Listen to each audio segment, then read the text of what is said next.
Bueno, yo creo que en el caso de Costa Rica, tal vez el origen de las cimarronas, más que estar relacionado con las bandas militares, está relacionado más bien con las pequeñas bandas comunales y de las ciudades y de los pueblos que se organizaron desde finales del siglo XIX y que se llaman filarmonías. Esas pequeñas filarmonías surgen en todo el país. Uno ve filarmonías en Liberia, filarmonías en El Zapote, que me imagino que es Zapote, ¿verdad? Ahora, Entre Ríos, o sea, por todo el país hay pequeñas agrupaciones, mientras que bandas militares habían 7 o 8 a veces, porque en San José había 2 en algún momento. Filarmonías, a finales del siglo XIX detectamos casi que yo diría como unas 20, 30, en lugares que ahora nos parecen cercanos, pero que, ¿verdad?, remontándose a la época, eran lugares alejados, con pocas posibilidades económicas y donde probablemente había pocos músicos. El término cimarrón históricamente se ha utilizado en Latinoamérica para referirse a los esclavos africanos, fugitivos de los españoles que vinieron a esclavizarlos, y que estos esclavos fugitivos se rebelaron, huyeron y comenzaron a establecer asentamientos en sitios alejados de las ciudades que se empezaron a llamar palenques o quilombos. Entonces vemos que tiene una relación con aquel esclavo que andaba a la libre, no andaba ya obedeciendo a su amo. Pero también encontramos en Latinoamérica el término cimarrón para referirse a algunos animales o plantas, como por ejemplo cuando hablamos de gato cimarrón, o en Sudamérica se habla de mate cimarrón o apio cimarrón, y esto quiere decir que es un animal o una hierba que es silvestre, que es montaraz o salvaje, por decirlo así. Entonces también crece a la libre, nadie la cuida, nadie la abona. Puede ser que en ese sentido la cimarrona se le haya llamado así porque era un ensamble musical que andaba a la libre, que no se ajustaba a los patrones o al hacer música como lo hacen los profesionales. Nadie lo dirigía, se aprendía y se tocaba música de oído, guataqueramente, como existe el término.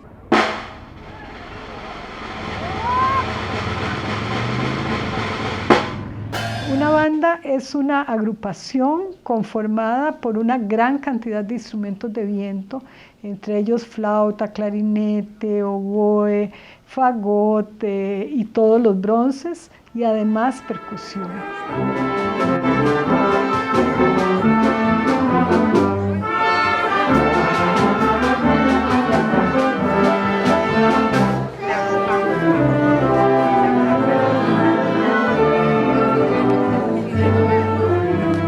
Una cimarrona es también una agrupación integrada por instrumentos de viento, pero primero es mucho más pequeña. Normalmente serán, no sé, unos 8, 10, 12 personas y cuenta con mucho menos instrumentos. Yo creo que las cimarronas de alguna manera son más espontáneas, puesto que un poco integra a los músicos que hayan en una comunidad. El nombre legítimo es filarmonía, pero vulgarmente le dicen cimarrona, porque como andan en la calle de noche y en todos lados jodiendo ahí, le dicen cimarrona, pero es filarmonía la palabra correcta y es filarmonía. ¿Siempre le han dicho cimarrona, que usted se acuerde? No, esa de cimarrona hasta hace poco fue que se averiguó eso que decían cimarrona, pero eso todo el tiempo era filarmonía. Cimarrón no sabe qué era en aquel tiempo. Los animales que andaban donde los gustos en las haciendas, cimarrones que no tenían fierro, no tenían nada, esas le decíamos nosotros cimarronas, y los cimarrones, esos animales.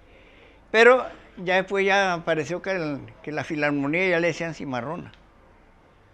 ¿Y le pusieron cimarrona porque eran parecidos a esos animales? No.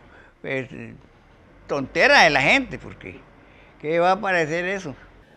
No me explico por qué, pero hay muchas partes, en muchas partes les oigo mencionar la cimarrona. Pero no, se trata, claro, que en Bagdad le decían, en parte le decían la cimarrona, en parte le decían filarmonía.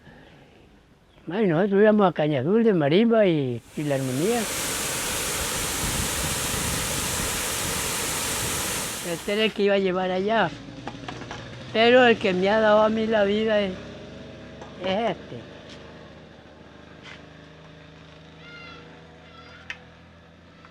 Este es hecho de 1914. Y una parrandera, ¿no? Pueden tocar. Claro que como que le toco.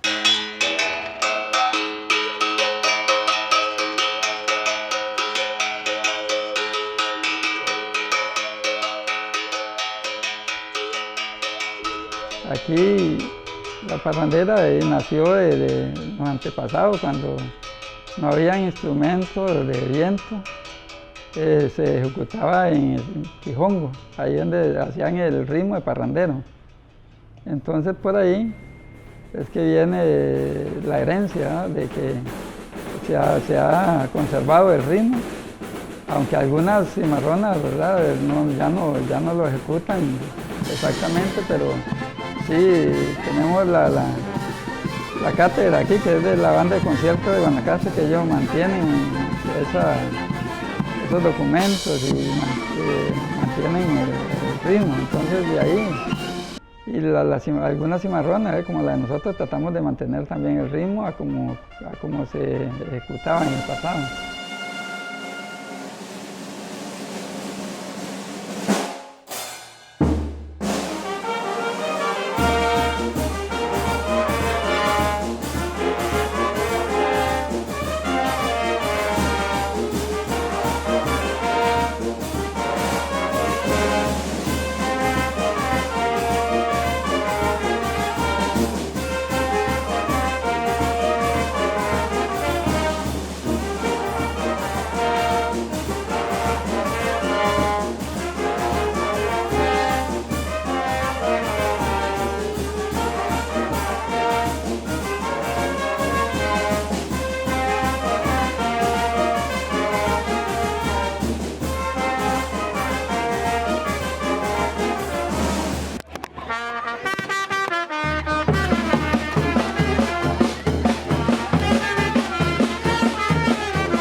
Cada cimarrona tiene su estilo, por decirlo así, que aunque toquemos el mismo repertorio, pero le impregnan ese sentido de identidad que cada cimarrona tiene, ¿verdad? Musicalmente hablando, hay diferencias. No es lo mismo una cimarrona de Guanacaste que una cimarrona de aquí de Barba. No es lo mismo una cimarrona de Santo Domingo que una cimarrona de aquí de Barba. A cimarronas de aquí de Barba nos ha pasado que hemos ido a un lugar y la gente tal vez no le gusta, pero llega una cimarrona de Santo Domingo y a la gente sí le gusta. A nosotros, aquí en Barba, particularmente las cimarronas de aquí, yo creo que difícilmente nos contratan en Santo Domingo o en esas zonas. Difícilmente por acá contratan una cimarrona de esos lados. Entonces es una cuestión como también geográfica. Hay una de las cimarronas con las que yo he compartido que ellos hablan de que en Santo Domingo hay un sonido particular y este sonido se tiene que respetar a la hora de tocar cimarrona. Entonces es algo que solo se va a aprender tocando con ellos, ¿verdad? Dentro del mismo Guanacaste hay cimarronas que tocan diferente. Por ejemplo, si usted ve una cimarrona en Liberia, el paso de cimarrón en Liberia es un poco más cadencioso, es un poco más lento. Y eso llega como desde Liberia como hasta Santa Cruz. Un poco a la altura también, ellos también tienen un poco el ritmo más cadencioso. Acá en lo que es Nicoya, lo que es un poco Hancha y esos cantones de acá abajo, sí se toca un poco más rápido la parrandera. En Santa Cruz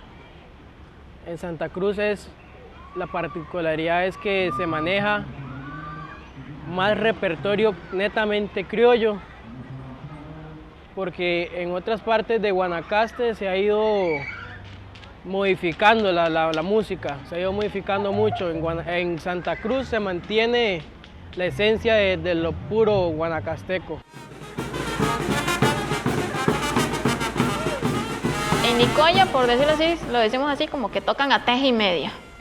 En Santa Cruz le decimos que lo tocan como más sabrosón, entre lo rápido y lo lento. En Liberia lo tocan como muy militar, muy cuadrado le decimos, pero parrandera es parrandera. Y aquí y en la China es parrandera. Lo que varía es el tiempo. Yo he escuchado a algunos amigos míos, algunos colegas, que no les gustan las cimarronas del Valle Central. Porque dicen, man, eso no es una cimarrona. Man, pero sí es una cimarrona. O sea, la diferencia es el tipo de música que interpretan. El tipo de música que interpretan en Valle Central tiene que ver más con música popular. Acá en Guanacaste todavía tenemos nuestras parranderas, tenemos nuestras jotas, nuestros pasillos, las contradanzas que hacen sentir ese toque sabroso de nuestra música guanacasteca. Una cultura totalmente diferente, allá la gente les apasiona la parrandera, ahí es rajado lo que les cuadra. ¿Sabes? Como estar en Barba, pero con parrandera, así todo el mundo en el parque así bailando así. ¿Usted ha ido a Santa Cruz? ¿Usted conoce, ah? Usted va a Santa Cruz y toca Guanicoya, creo, más bien. Bueno, cualquiera de esas zonas y toca el brinco, el sapo, y la gente es como si fuera aquí el negro, una cosa así.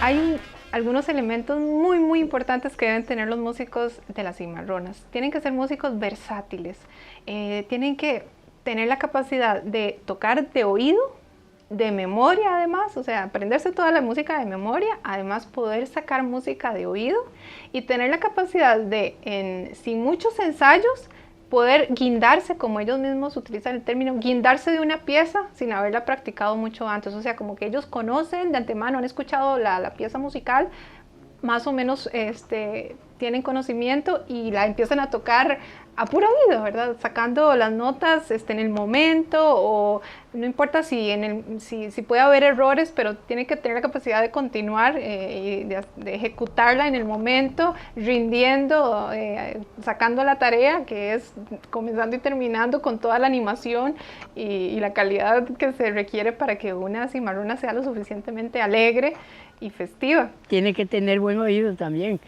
porque si un bajista se perdió todo el... Cuando yo inicié a oído. Todas las parranderas que yo me aprendí fue a oído. Yo creo que mucho oído, mucha escucha, estar escuchando lo que están tocando los demás compañeros, meterse en esa mezcla entre el bombo y el redoblante, no creer que se está tocando solo. Para rendir en una cimarrona, para mí, mi criterio sería un buen oído para ir en armonía con los demás instrumentistas de la cimarrona. Si hay alguna canción que no sabes el nombre, pero te la tararean ahí, te dicen, viene tal pieza, pero ¿cuál? Ah, ok, es esa. Muchos músicos profesionales o instrumentistas de conservatorio tienen ciertas dificultades para desarrollar correctamente el oído, entonces esto es una característica esencial, no tanto la lectoescritura, aunque ellos dicen que sí es muy importante y les ayuda mucho a mejorar en su ejecución, pero que lo más importante es ese buen oído y esa buena memoria musical.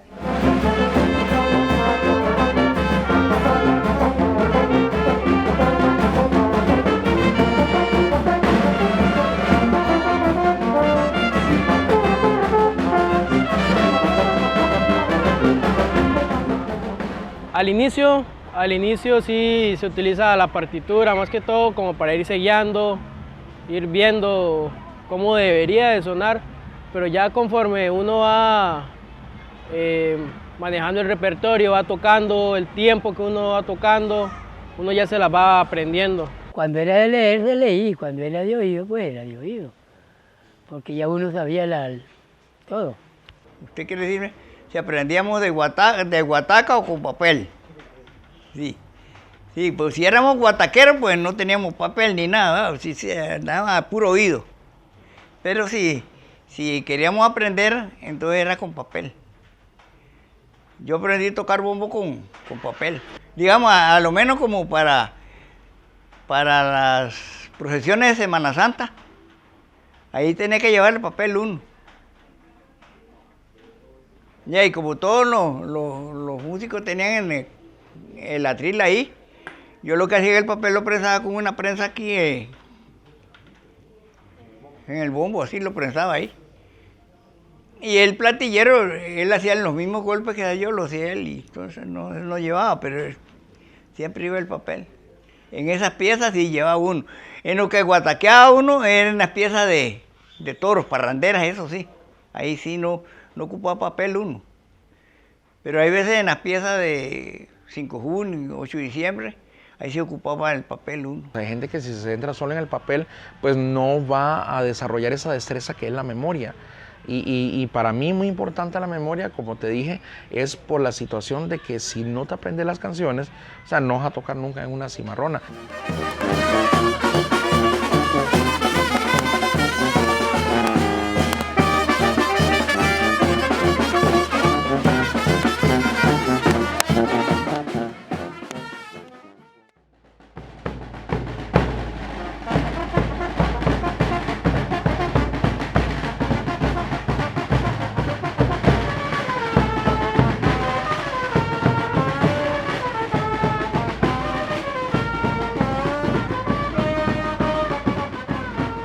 El sapo.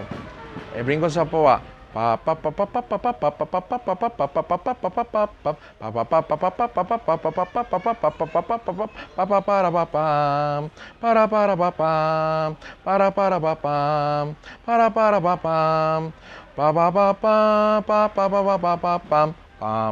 Y vuelve a repetir todo. ¿Ah?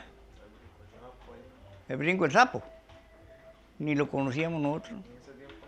En ese tiempo no, hasta ahora es que salía de brinco el sapo, pero antes no.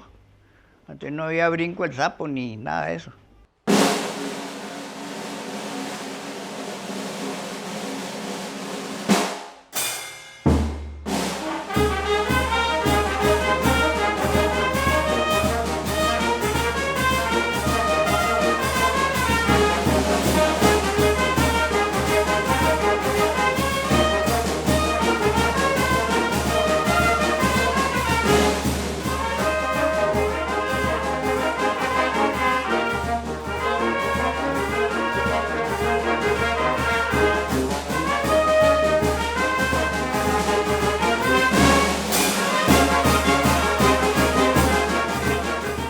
Aquí la pieza favorita para eso era el burro chilo, el espíritu guanacasteco, que ese era el hecho era compuesto por Medardo.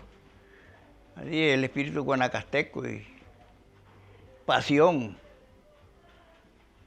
Así cosas, piezas así de viejas, ¿verdad? Así. Aquí en Guanacaste una cimarrona debería tocar siempre el chunco, el brinco del sapo, el torito, la vaca o la patada de la vaca, porque se conoce de muchas maneras.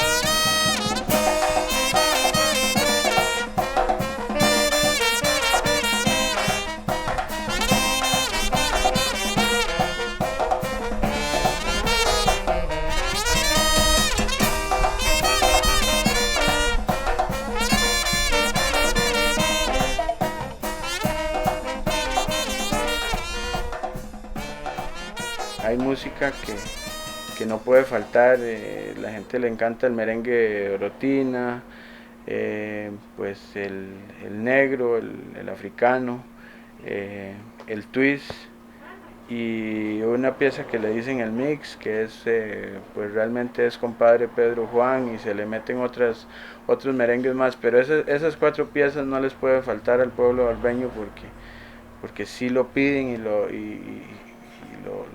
les gusta mucho, lo disfrutan mucho. Hay cosas que digamos que son principales. El negro, por supuesto. Esa que le digo, la bomba, es muy conocida, es una jota y es una pieza que todo el mundo conoce, especialmente las generaciones mayores a las mías, digamos, la gente un poquito más vieja. El papará, paparapa.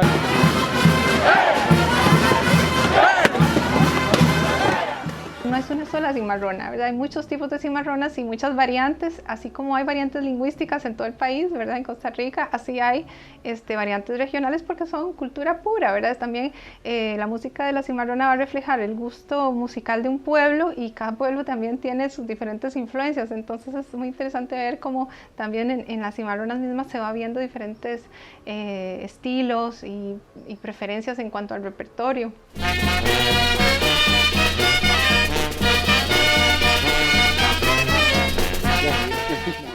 Bueno, puede estar que son merengues como El Negro, Juan Charrasqueado, que es corrido, Besos y Cerezas, corrido también, y jotas como Los Piuses. En la Filarmonía tocábamos lo que era parranderas en el día, porque era música de fiesta, todo. En la noche era baile popular, guarachas, conga, corridos,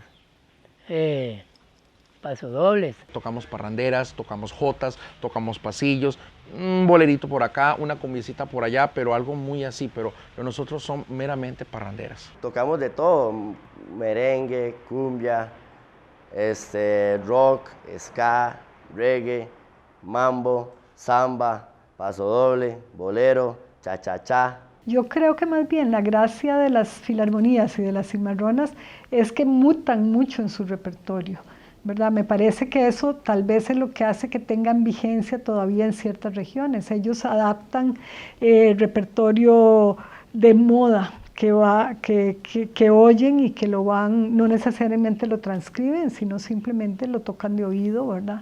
La gente está acostumbrada, a que nosotros salgamos hasta con un ska en media pasacalles, ¿me entiende? Y la gente se vuelve loca.